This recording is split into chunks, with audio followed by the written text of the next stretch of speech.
Halo, Assalamualaikum. Konten Melek Jumatan kali ini membahas hal yang cukup viral di sosial media dan televisi gitu ya. Jadi salah satu itu membawakan tema khutbahnya itu terkait tentang ya bagaimana sebuah channel televisi telah menghina gitu ya apa-apa yang jadi tradisi yang terjadi di pondok pesantren. Jujurnya baru lihat mungkin satu poin di mana akan dibahas macam beberapa poin gitu ya terkait hal-hal yang terjadi di pesantren. Saya lihat emang naratornya kacau, yang isi suara kacau, bahasa kerennya tolol gitu. Dan penuh tendensi sih pada akhirnya sih itu jadi tendensi negatif untuk pondok pesantren. Nah di situ Khotib menyampaikan beberapa hal gitu ya bahwa ulama itu adalah pewaris para nabi gitu ya, mereka yang punya ilmu gitu ya, khususnya tentang ilmu agama itu selayaknya dihormati dan diperlakukan dengan baik. Nah, dan juga dari sisi khotib dia menyampaikan bahwa ya sebaik-baiknya lebih baik diam gitu ya daripada berkata yang tidak benar. Hadisnya tuh berkata yang baik atau diam. Wahai orang-orang yang beriman kalau tidak salah, wahai orang-orang beriman pada Allah dan hari akhir, hendaklah kamu berkata baik atau diam. Jadi memang di bagian itu kita memang diminta gitu ya, jika kita tidak bisa berkata yang baik seperti yang saya lakukan tadi, mohon maaf itu, lebih baik kita diam. Atau memang pemaknaan saya terhadap kasus ini adalah memang kesalahan dari narator ya. Ngasih jelek banget memang nada-nada yang dia timbulkan turun naiknya penekanannya pada kalimat-kalimat tertentu emang membuat itu jadi kesan yang sangat negatif ya. Tapi kita tidak memungkirin juga bahwa pondok pesantren itu dalam tahap tumbuh gitu ya. Tumbuh dalam artian dari yang mungkin ya dahulu belum cukup layak gitu ya dengan keterbatasan fasilitas sekarang sudah mulai tumbuh ya. Ya walaupun tetap ada yang dalam tanda kutip ya cukup aneh-aneh gitu ya.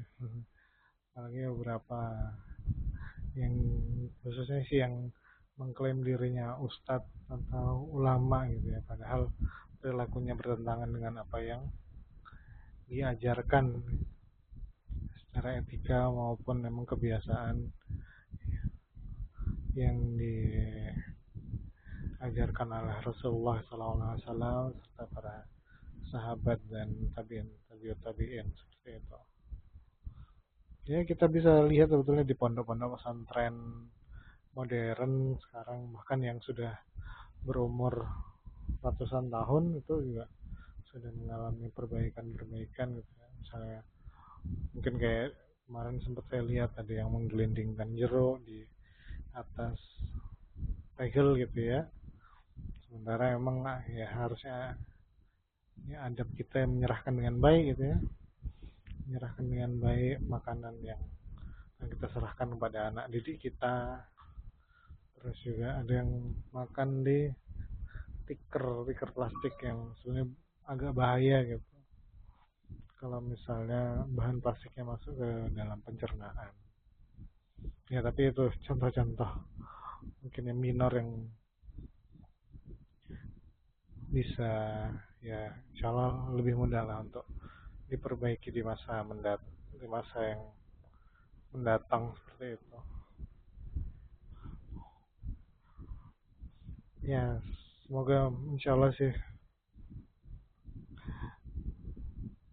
akan makin baik lagi pondok pesantren di Indonesia, kemudian juga ulamanya makin eh, baik juga dalam mendampingi mereka untuk mengajarkan ilmu-ilmu agama dan juga itu menjaga keberkahan ya agar Indonesia tetap dalam keadaan yang baldatun thayyibatun warabun ghafur walaupun ya pada kenyataannya pada hari ini masih belum gitu. Ya tapi paling tidak kita mengerti ya bahwa salah satu sumber keberkahan kita adalah dengan guru-guru kita, dengan ulama kita, mereka punya ilmu, mereka menyerahkannya kepada kita, dan juga sih harapannya kepada santri-santri itu semoga nanti jadi santri yang solih, orang rokok, dan jadi panutan di lingkungan dimanapun mereka berada.